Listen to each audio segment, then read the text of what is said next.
Welcome back. I am Jay Phobes, and this is Jay Phobes Videos.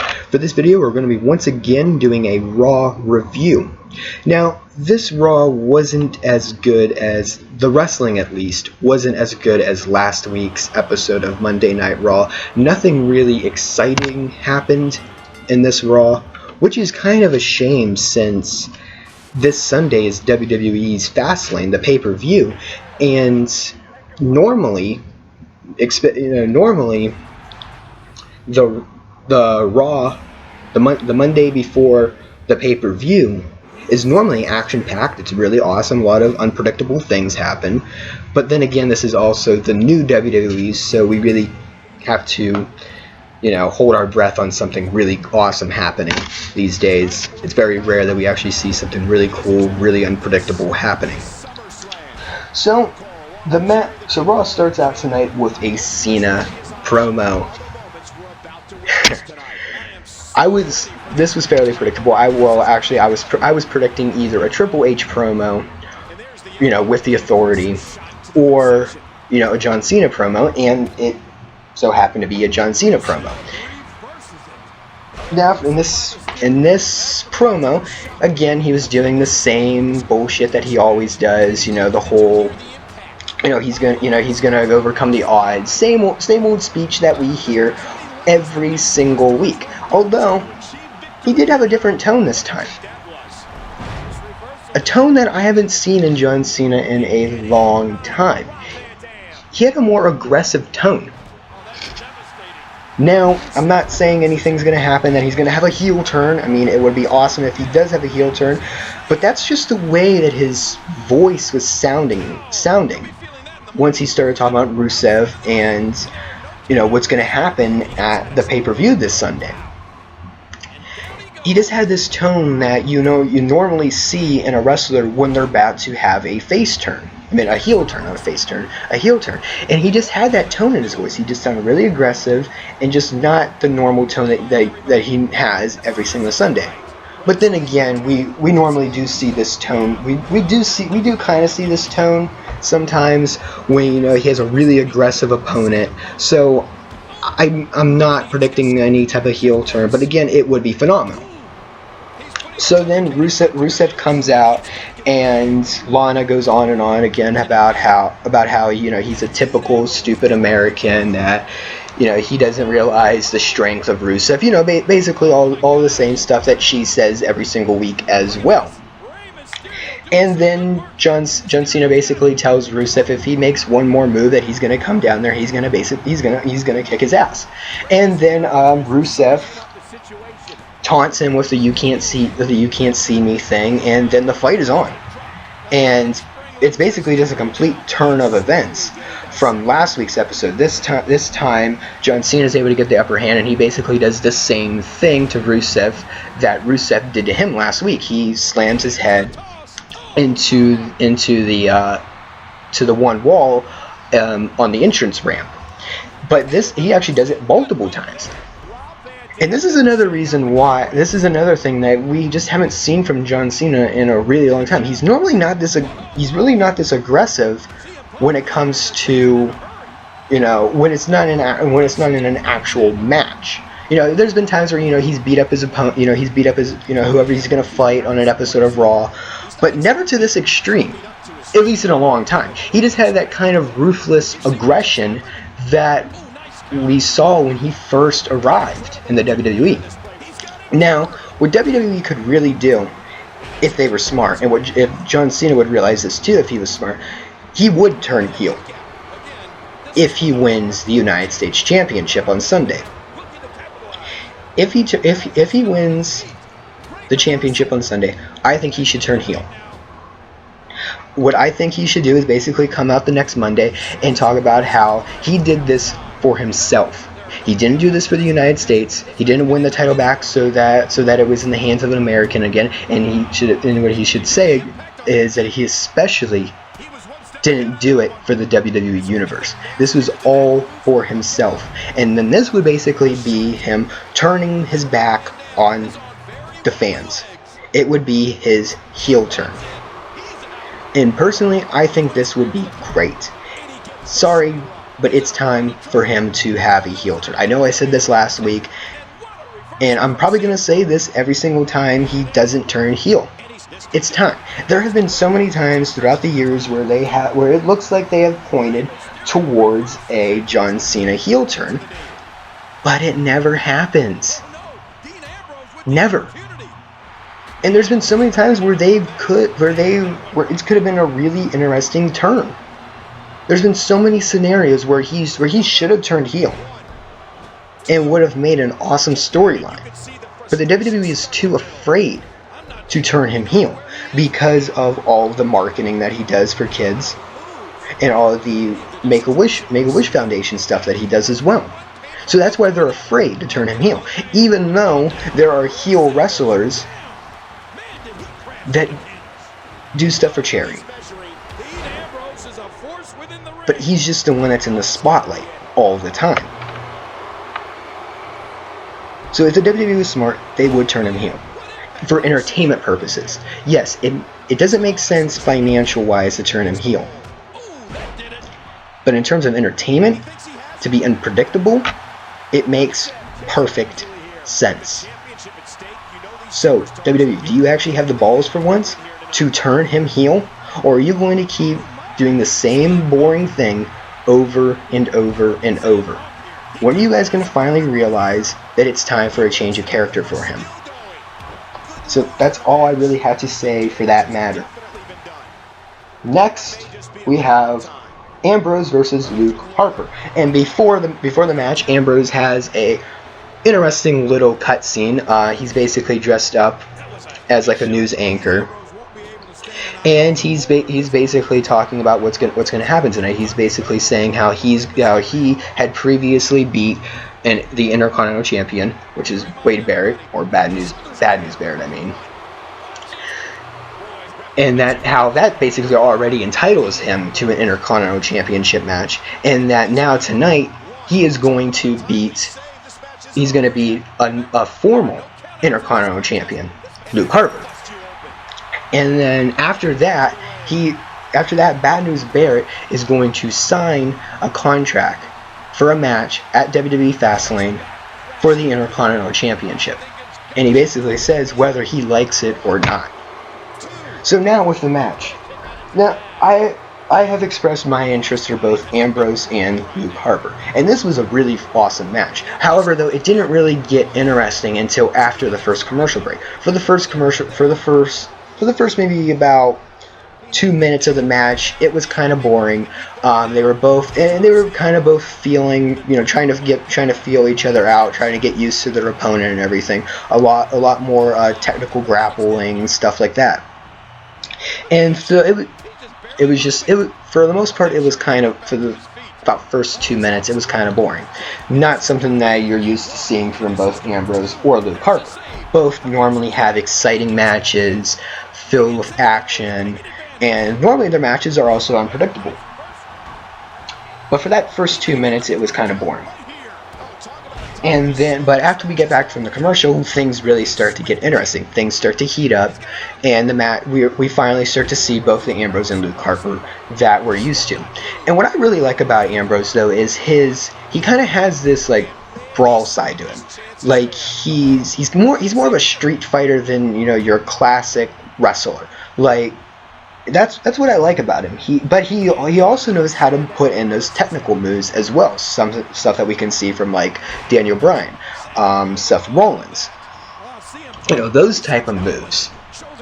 But I really like his down and dirty style fighting. I love it. It's awesome. It just reminds me of a lot of like the older stuff from the WWE, and which is awesome. And Luke Harper, he's also a fantastic wrestler as well.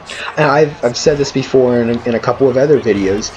He's one of the few big men who are very athletic. He can do things that you normally never see a guy at his height doing.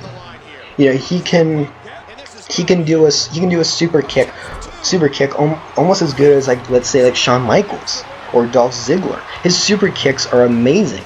And you can really hear the smack of his opponent's jaw when he does the super kick. I mean, it really looks like he's just decapitating somebody's head. And that's what's fantastic about his move, his super kick. And he can also, do suicide dives through the ropes. He can do over-the-top rope stuff, and that's awesome that he can do that type of things. And he also has that powerhouse style moves. His power bombs are great. He just has moves that just look devastating. So that's one of the reasons why I'm really starting to like Luke Harper. Now I liked Luke Harper all the way when he first showed up with the Wyatt family. But there, in my opinion, he was more of a bodyguard for Bray Wyatt, more than anything. So now that the Wyatt family have separated and everything, just like the Shield, we're able to see all three men, in single competitions rather than 3-on-3 matches or tag team matches. Now all three of them did have their fair share of single competition as well, but not as much as they're getting now.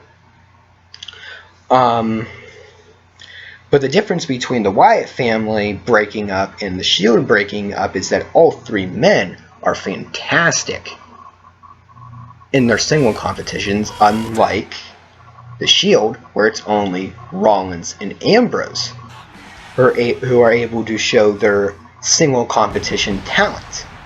It shows that those two don't need somebody else to pull the weight, unlike Reigns, who needed the Shield in order to make him look good. But in the end, he was really just making the other two look even better than him. So, this match was pretty unpredictable for the most part. There were times where I thought Ambrose was going to win, and there were times where I thought Luke Harper was going to win, and then in the end, Ambrose is actually able to win. It was a great match. I loved it. It was probably the probably maybe the best match of the night. I don't know. So, after that, we have a Bray Wyatt promo, one of his another weird promos. And this one, he starts off by holding a nail. I can't remember everything that he said, but like I said last week, what I think he's doing is I think he is calling out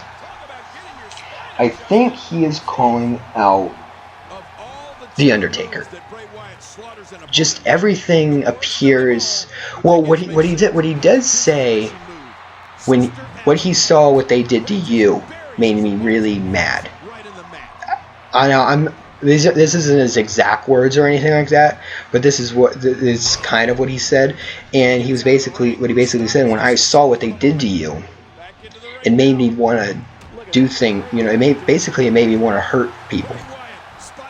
So what I'm thinking what he means by that is he's talking about how when they had The Undertaker lose to Brock Lesnar. I think that's what he's talking about. I think what he's doing, he's calling out The Undertaker, and then with that sentence, he's basically saying that he was upset when he saw that, well, not upset, but he was angry when he saw that The Undertaker lost to Brock Lesnar and that the streak was over. Now, he could be talking to somebody entirely different, okay? He could be talking about something entirely different. But all the clues, just the whole creepy atmosphere, and I mean, Bray Wyatt has always had a creepy atmosphere ever since, even before his debut when they were doing the promos for him and everything. He's always had that creepy atmosphere. So, but this just adds it to a whole new level. These really encryptic messages that we're not used to really seeing anymore. Until, Bray Wyatt's come along.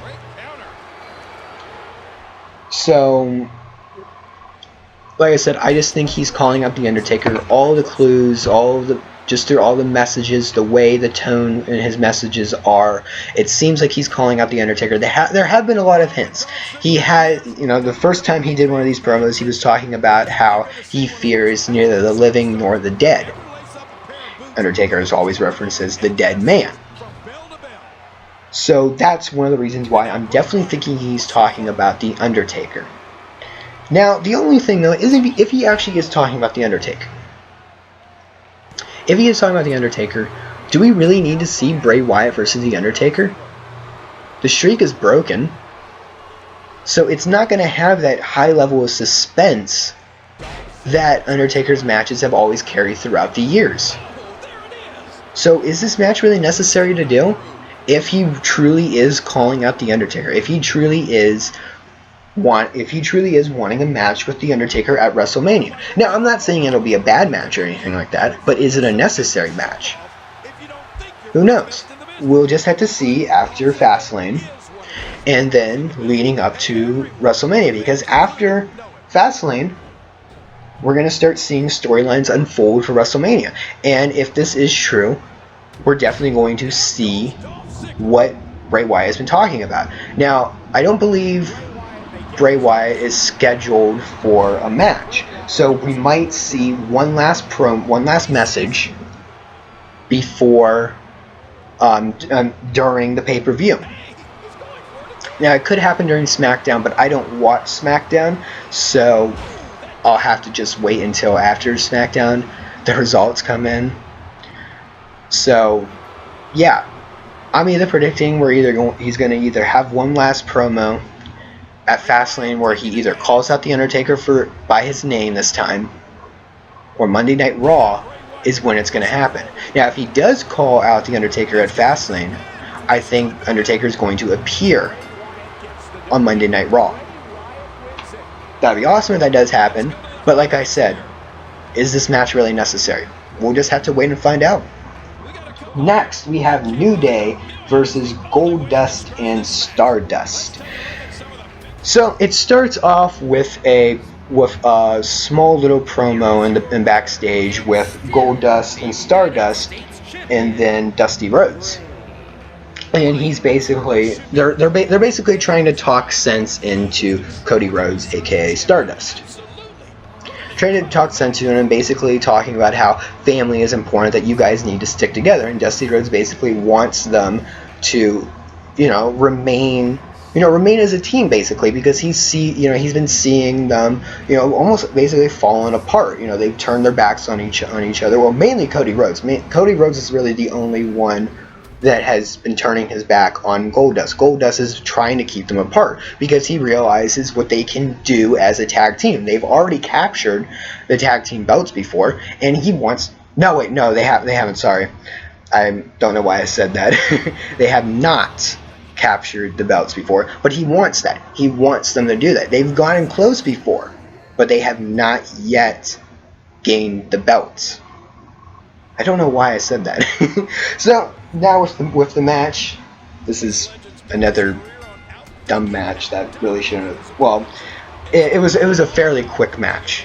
At the end, New Day wins. I really didn't even pay attention too much to this match because I can't stand New Day. I hate them. They're any time in the ring, I get extremely bored with them. And what sucks though is because I really like Kofi Kingston. I really like Big E, but I just cannot stand this gimmick. I just can't. I don't like this gimmick. I think it's boring, and it just needs to go away.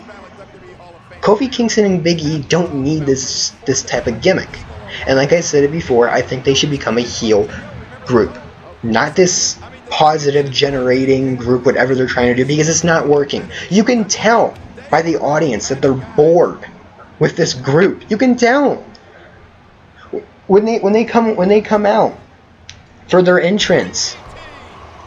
They want the crowd to chant New Day, but the crowd never does it. You have maybe like one or two people doing it, but it's like not as much as like when Daniel Bryan does the Yes thing. It's not as much as that. Why? Because the crowd isn't into it. They're not into their gimmick. And for some reason, the WWE doesn't realize that. And this has been going on for at least a month now, maybe more than that. I can't remember when New Day actually debuted in the WWE, as this group. But the writer and the crowd hasn't liked them since the beginning. So why they're continuing to push this group is beyond me. Get rid of the group, please. So like I said, the match is over. The match is over quickly. New Day is able to pick up the pinfall on Goldust. Now at the end, it looks like Stardust is, it looks like Stardust and Goldust, are basically, they have rebonded, gained that respect for each other. Stardust is basically picking up Goldust off the ground, and at the end, it looks like they basically hug it out. They both Goldust starts to leave the ring, and then Stardust grabs him, and then basically does his finisher. I can't remember what Stardust's finisher is called, but he basically turns his back on him. Something that, I mean, it was predictable. I knew that he was going to turn his back on him, but I really wasn't. I was hoping that, he wouldn't turn his back on his brother, because they're splitting up groups too much these days, and their tag division isn't as big as it used to be, where they can be doing that. They need to start keeping groups together, okay? Just build up their tag division. Now, hopefully, maybe Cody Rhodes will drop the Stardust thing, which, I mean, it really looks like he's not going to. And once this whole thing is done with The Miz and Mizdow, Damian Sandow and Cody Rhodes will team up again to do the Scholars thing, because that was a great tag team. That was a fantastic tag team, and I would love to see that again. But I get it. It's not going to happen though, because Stardust is Cody Rhodes is too into his Stardust character. So he's probably going to be sticking as this character for a long time, which in my opinion kind of sucks. So now we have Kane versus Roman Reigns. Well, at least it's not the Big Show.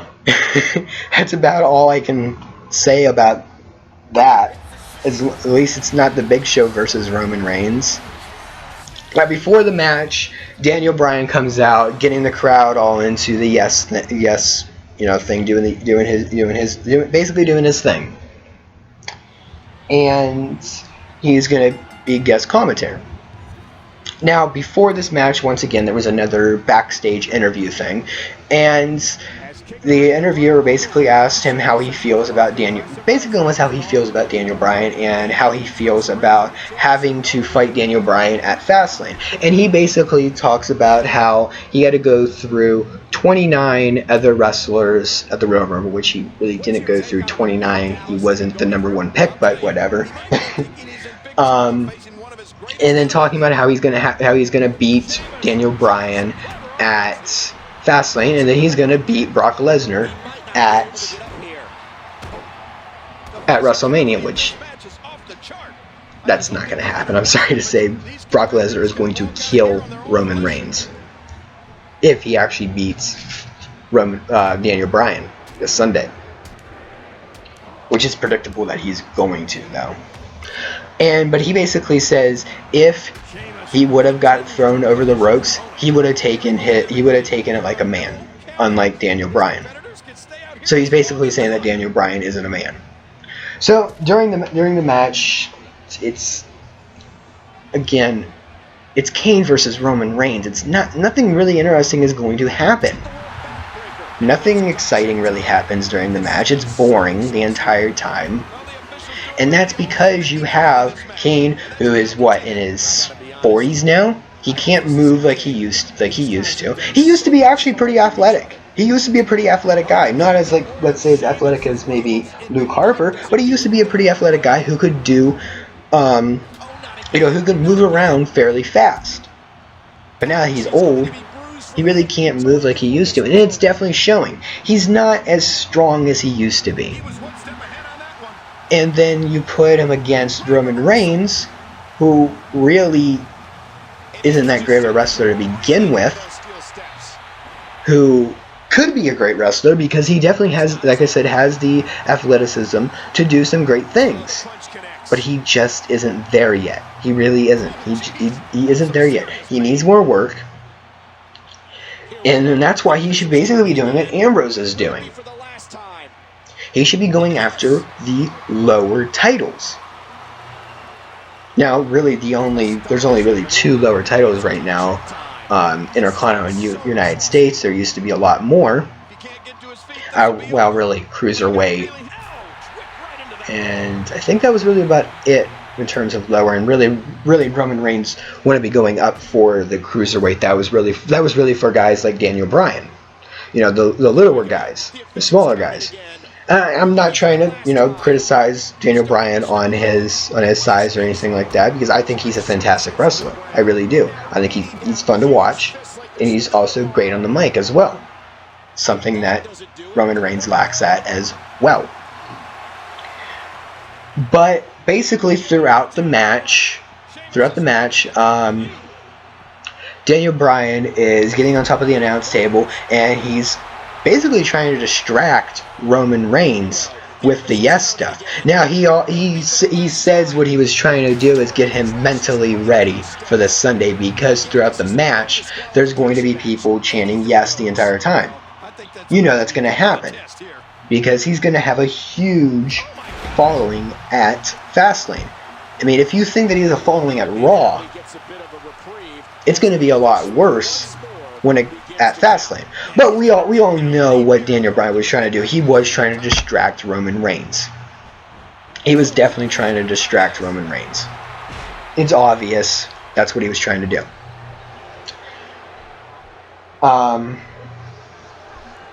So it looks like Kane wants to slam Roman Reigns on the announce table. Roman Reigns is able to counter it, and then he spears Kane, winning by KO. No, not KO, but countout. Next is Paige versus Summer Rae. Again, it's a women's match, but it has Paige in it though. So I pay attention to the matches. I pay attention to the women matches if it has Paige in it. She's a fantastic wrestler, and sadly the WWE doesn't realize that, because they, for some reason, decided to give the belt to one of the Bella twins who have zero talent at all. But what's kind of interesting about this match, though, is before the match, the Bella twins stole Paige's clothes. Yeah, while she was in the shower. So she borrowed one of Adam Rosebud's clothes, and she looked fantastic in the clothes that she wore. Paige wins this, of course. It's, again, all I can say about that match. But I will say this: stop promoting Total Divas. Get rid of it. Nobody gives a shit about Total Divas. Stop it, please. This is wrestling. You should be trying to attract the wrestling fans, not people who are into reality shows. But of course, you'll get the argument that wrestling fans are already watching this, so why should you be trying to target wrestling fans? But why would you also want to try to push them away from your product by showing shitty stuff like Total Divas? Quit promoting it. Don't even acknowledge that it exists anymore. Let it be its own entity if it's going to exist. Stop trying to put the Total Diva drama that's happening on Total Divas in the ring. Please quit it. It's annoying. Just stop. So after that, we have Seth Rollins versus Dolph Ziggler. Now, this match would have been my favorite of the night if something ridiculous wouldn't have happened, and I'll get to that in a second. Seth Rollins comes out and does a promo, and he's talking about how, he's talking about how today's President's Day, and that really that we shouldn't be honoring people of the past, that we should be honoring what is now, which is, he's basically referring to himself, and he's also jokes about how he could run for president. And then he starts to talk about how, he's better than his opponent, which is Dolph Ziggler. And then Dolph Ziggler comes out, and they both joke, another promo by him. And Dolph Ziggler is great on the mic. He really is.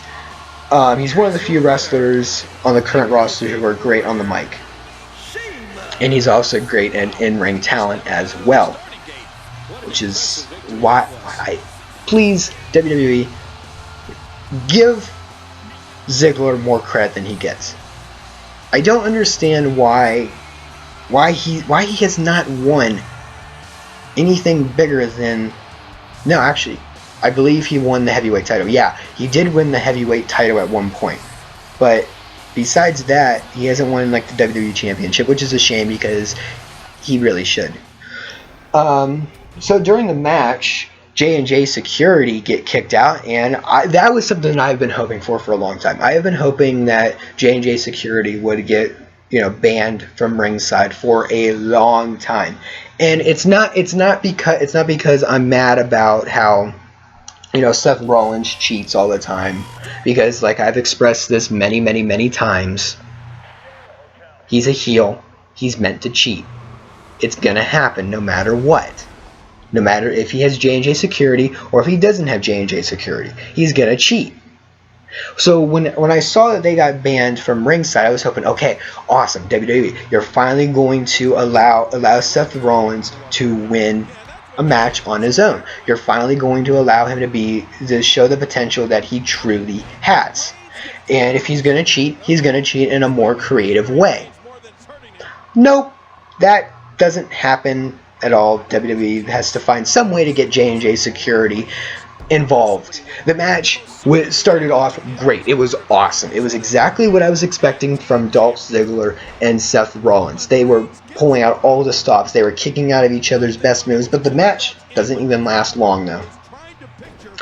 About maybe what?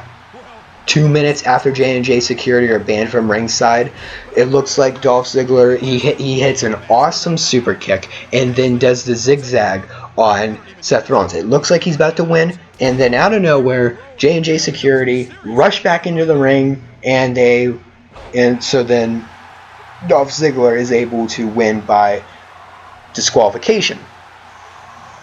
And this was a real shame because the match could have been amazing. It really could have. It could have been something that I've been waiting for a long time. But WWE again is too stupid to realize the potential that in both of these men. Okay? Both of these men, they have forgotten, they just don't realize the potential. I don't understand why. Both are great in the ring. Both are fantastic on the mic. Both know how to play excellent heel characters. And they just keep shitting away the potential in both of these wrestlers. I'm sorry to say, but it's what they're doing. Which is why, and this is something that I was glad to hear, this Sunday on SmackDown, Dolph Ziggler and Seth Rollins are going to be fighting once again, but this time J&J Security are banned completely from ringside. Like, they're not even allowed to show up at the beginning of the match. So that could be an interesting match, but again, I don't watch SmackDown. I'll just wait to see the highlights on Monday or the pay-per-view. So after that is a Triple H promo. And I was actually really looking forward to this promo because for some reason, Triple H, I mean, this isn't for some reason, I mean, he's always been great. Triple H has been always great on the mic. From his DX days to Evolution to just his single competition. He's always been great on the mic. Now, he has been, in my opinion, getting a little boring and a little stale on the mic. That's just when, though, he has Stephanie out with him. When he's doing like, for instance, last week, fantastic. When SmackDown was live a couple weeks ago, and he did his promo again, once again, fantastic. Anytime Stephanie's not out there, it seems like he's great. So, can you just maybe keep Stephanie away from your promos, Triple H? But the main reason why I was looking forward to this was because of that awesome promo from last week with the whole Sting thing. Now, what was something very unpredictable, though, is Ric Flair came out. That was awesome. I loved seeing Ric Flair come out. It was great, and he basically comes out to tell him to not underestimate Sting, because he's fought with Sting. He knows what Sting is like. And Triple H basically tells Ric Flair that he's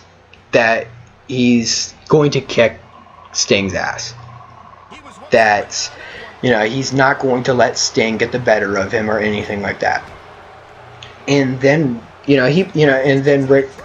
Triple H basically tells him that. I mean, Ric Flair basically says, look, when anybody asks me who the greatest wrestler is, I say Triple H when he is wrestling, basically slamming him for his what he's doing right now with the CEO stuff, and he's basically saying that he's gonna if he actually does fight Sting, he's going to have some ring rust. That's not really doubtful though, because he's it's definitely he's definitely going to have some ring rust. Look what happened with Daniel Bryan. Now he looked great though. Kind of losing my train of thought here now, because but basically. Now, the reason why I'm mainly losing my train of thought is because I do all of these unscripted. I do kind of gather some thoughts before I do this, but really I'm going off just my complete thoughts right now. But Triple H basically tells him that he respects Ric Flair, but he says, he basically says that he's no Ric Flair. He'll never be Ric Flair. But he says when it comes to kicking Sting's ass, Ric Flair is no Triple H. And then Ric Flair says, "Well, I hope when I tune in this Sunday to Fastlane that I don't see you on your ass like last Monday." And then Triple H pushes Ric Flair on the ground. Something that I was not expecting. I've never really expected Triple H to do something like that, Ric Flair, because they both have phenomenal respect for each other. Alright, so I was not expecting something like that. So that was very intense. I was really glad that Triple H didn't do anything further to Ric Flair. I kind of would have lost a little bit of respect for Triple H, even though wrestling is scripted and all that stuff. But still, I kind of would have lost a little bit of respect for Triple H if he would have done something like that. But when Ric Flair's on the ground, he basically tells him that he's not going to let anybody stand in his way from protecting the company that he loves, which is the WWE. And he basically, he's because Triple H has done so much for the WWE, on stage, in the ring, and out of the ring. He's basically morphed NXT, which is starting to become better than both Raw and SmackDown. If you haven't watched NXT, please watch it. It's fantastic. I love it. I would do a review of NXT, but I really just started watching it a couple weeks ago, so I'm really not sure with a lot of the wrestlers. I don't really know a lot of wrestlers by name yet, so I really can't start. And I also don't know a lot of their storylines yet as well. So I'm trying to catch up, basically. I might start going back and start watching some of the older stuff as well, so I can get a little bit more caught up with the storylines and stuff. But if I ever do get caught up, I might decide to start doing a review of NXT. But like I said, if you haven't watched NXT, please watch it. It's great. It's fantastic. But like I was saying though, Triple H has a ton of respect for the WWE, and his words were true. He's not going to let anybody stand in his way, even if it was Ric Flair. So that's about it for that promo. Next, we have Mizdow versus Bad News Barrett. Bad News Barrett wins. They pulled the same shit that they did last week. They basically make Mizdow into a jobber because the Miz has a huge ego and he just can't he doesn't realize that Mizdow is a better wrestler than him. Why can't we just why can't Mizdow just go back to his Damian Sandow stuff? Please let him. That's where he was at. He's turned a gimmick that shouldn't have worked. This whole Mizdow stuff, he's turned that into a character that is phenomenal. It was great seeing him outside the ring and, and basically mimicking the Miz the entire time. When the Miz would get thrown over the ropes, he would get inside the ring and throw himself over the ropes. It was great. It was funny. It's the type of humor that I've missed from the WWE. Instead of their childish John Cena humor that isn't funny at all. Okay, at all. It's not funny at all. So seeing that type of humor was great. It really was. It shouldn't have been a great gimmick. It should have been a stupid gimmick like most of the WWE's gimmicks these days are. But because Mizdow, Damian Sandow, I'm just going to start calling him Damian Sandow, okay? Because Damian Sandow is a great actor, he was able to turn a shitty gimmick into an awesome gimmick. But the thing is, though, it's insulting to see somebody like Damian Sandow being treated like this. He should be competing for stuff like the United States Championship, for the Intercontinental Championship, hell, even the World Heavyweight Championship. Well, the WWE Heavyweight Championship, whatever the name is. He should be competing for stuff like that. He's a great wrestler. But the WWE, again, they don't care if you... Really, they don't care anymore if you have in-ring talent. It's if you can make the money. If you can do merchandise sales, and if you look like either John Cena or Roman Reigns, you're big and you're buff and stuff like that. That's what they care about now. So, I don't know. I mean, a breakup of The Miz and Mizdow has been something that I've been hoping to see for a long time, because I want to see Damian Sandow go back to his, go back to your welcome character. Now, but that most likely isn't going to happen because that character was a heel character, and right now he has the support of the fans. So I don't really see that happening anytime soon, unless he does eventually do a heel turn. So for right now, I think he should stick with a face because of the fact that he has a lot of fan support right now, and because that character is supposed to be arrogant and he's supposed to go against the fans. He's supposed to think that he's better than the fans, basically like the Miz character, like the Miz is right now. And I don't think the Miz can ever play a non-arrogant character who thinks that he's better than everybody else. I don't think he can ever play something like that. I think that's just, I don't know. Next we have a mixed tag team match. It's Tyson Kidd and Natalya versus, I believe it's Jimmy Uso. I can never remember. I actually can never remember his wife's name. Shit. Like I said, I really don't pay attention to really a lot of the women's stuff, again, unless it has Paige in it. But what I can say though is Jimmy Uso and his wife win, and it looks like maybe Tyson Kidd and Natalya are going to go through a storyline breakup. It appears that way. I'm not too sure, but we'll have to see what happens. So next, finally, we have Big Show versus Daniel Bryan.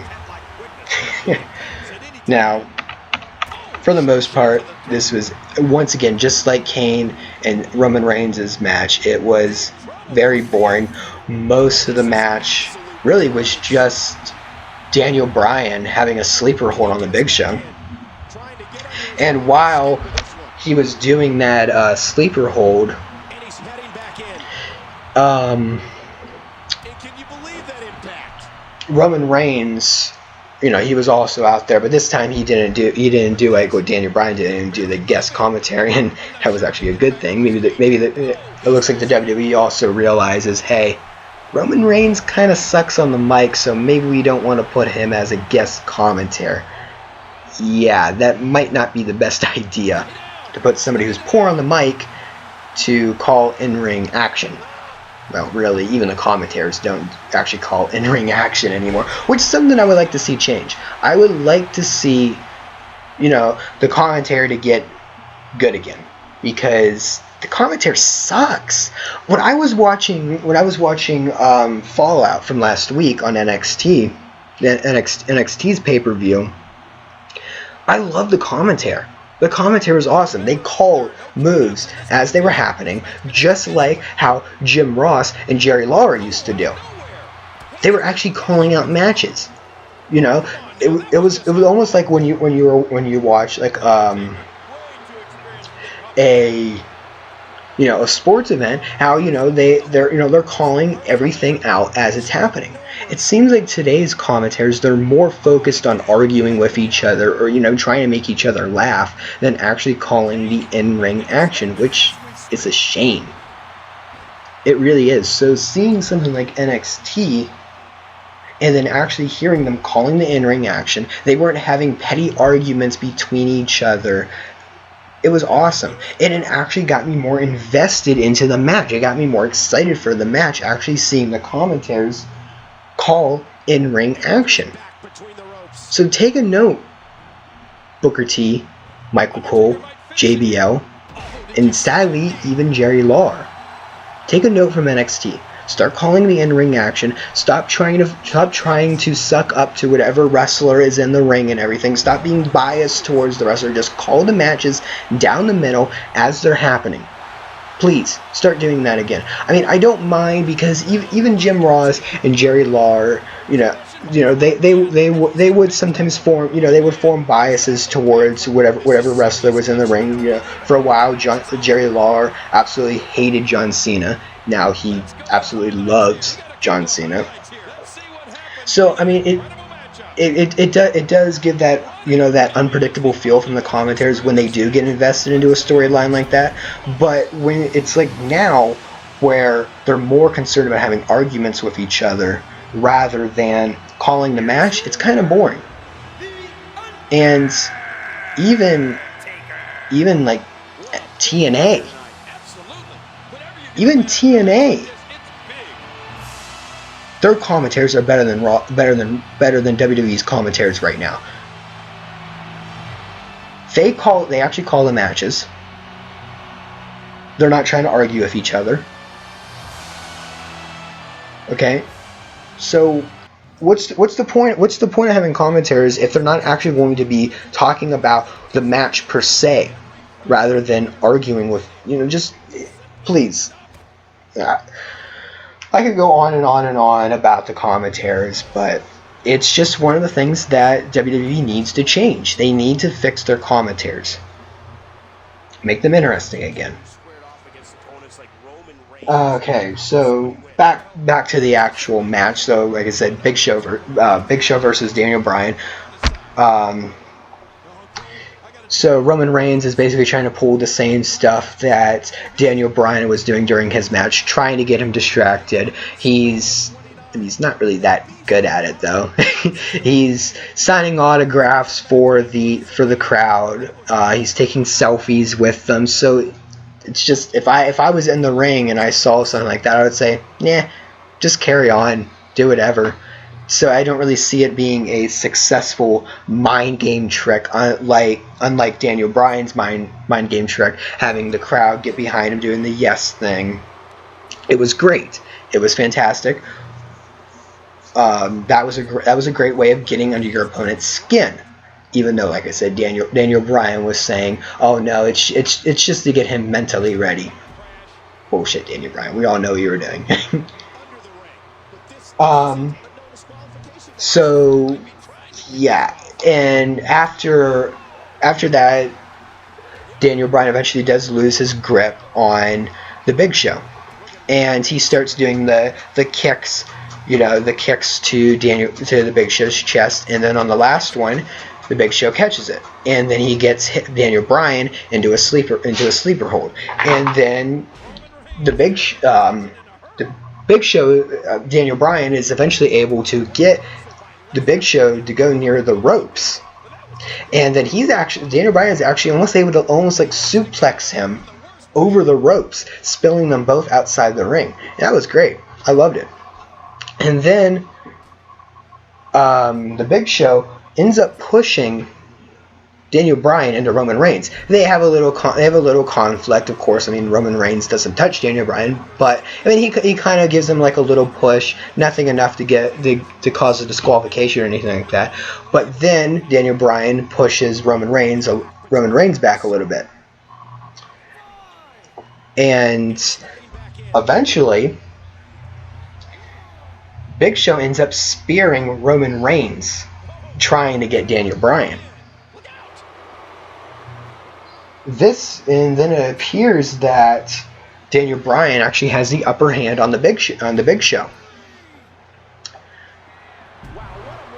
I believe he does. I forget exactly what move he did, but it looks like he's about to pin the Big Show, but the Big Show is able to kick out, and then he gets on the top turnbuckle to probably do his drop kick, but then Roman Reigns comes out of nowhere and Superman punches the Big Show.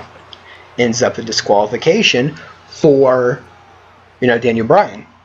And then this just leads to an all-out brawl between Roman Reigns and Daniel Bryan. And I must say, as much criticism as I've done for Roman Reigns, he looked fantastic out there. He actually looked pretty good. He looked aggressive, something that I have never seen from Roman Reigns ever, really. He looked aggressive. And and they were both looking really good, which is, like I said, I've never thought I would say something like that about Roman Reigns, but he was actually looking pretty cool. And it wasn't just to make him look strong or anything like that. Like, for instance, what John Cena did to Rusev at the beginning. It wasn't to make him look strong or anything like that. It was basically just a classic, rival fight. Something that we really just haven't seen in a long time from the WWE. Dean Ambrose and Seth Rollins did it a couple times during their feud, but not to this extent, though. This was actually great. I loved it. It was a fantastic way to end Raw. And I just wish the entire match, the entire Raw would have been like this. Crazy, action-packed, unpredictable as well. But it was awesome. So what I'm hoping for now is maybe Friday, during SmackDown, maybe the match is turned into a no-holds-barred or a Falls Count Anywhere match, last man standing, some type of disqualification match, because no disqualification match, because that brawl was great. I mean, it was all, they were using steel chairs, they were using everything. Eventually the refs split them up, but even when the refs started splitting them up, the brawl still continued onward for maybe another minute or so. It was great. It was a fantastic way to end Raw.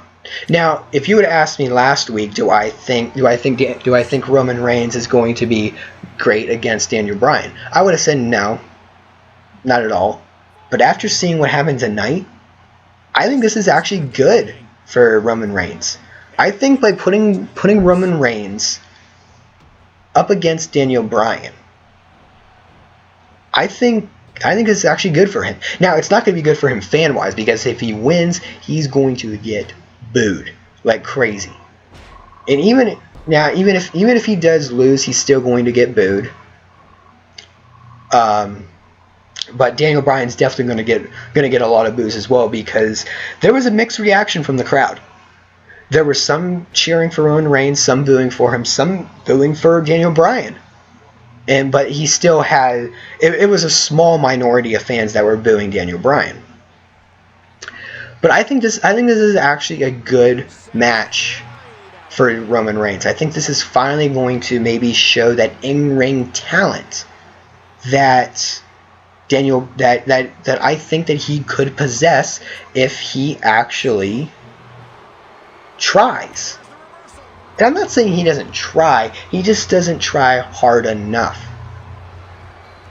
So my prediction for that, my actual prediction for that match is I'm actually thinking maybe Saturday about making a full prediction of the what I think is going to happen for the pay-per-view. But I'm just going to make this small prediction right now. Now this might change before Saturday's video.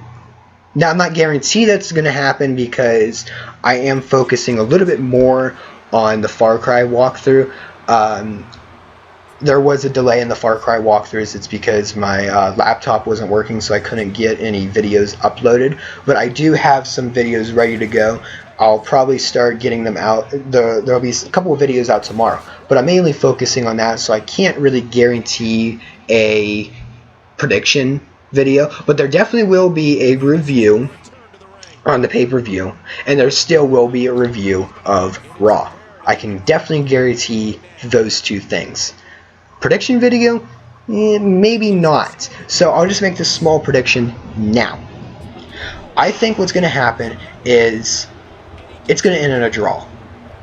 If it's not a no disqualification type match, I think it's going to end either by countout, or I think it's going to end up with both of them not being able to get to their feet. So what I think is going to happen is at WrestleMania, it's going to be a triple threat match: Brock Lesnar versus Daniel Bryan versus Roman Reigns. I think that's what it's going to be. I kind of hope it doesn't happen. That happens because we just had a triple threat match at the Royal Rumble, but I think this is the only way that we can beat that Brock Lesnar is going to be beat. I think that's the only way. So overall, it was a pretty good. It was not pretty good. It was a decent Raw. If I had to give it a rating, I would probably maybe give it a 5 out of 10. I wish there would have been a lot more action. I wish, J&J Security wouldn't have interfered. I wish it wouldn't have started off as a, if it's Cena promo, I wish it would just start off with action right away. NXT does it. They start off right with a match, but then again, they're also only an hour. It's only an hour long, so you really can't start off with a 20-minute promo. But I would just like to see them, start off with maybe some action once in a while. Even if it's just like an all-out brawl. I would just like to see a little bit of action for once at the beginning. Oh, and it looks like Sheamus, I forgot to mention this, Sheamus is going to be returning soon, so that's great. Hopefully he comes back as a heel. And I did not realize that this video was going to go for an hour long. That was actually kind of unsurprising. Oh, and also Bray Wyatt did have another little weird promo again. This time he's telling whoever he's calling out to come. If he doesn't come find him, he's going to find that person. So that's it for this video. If you like this video and would like to see more videos like this in the future,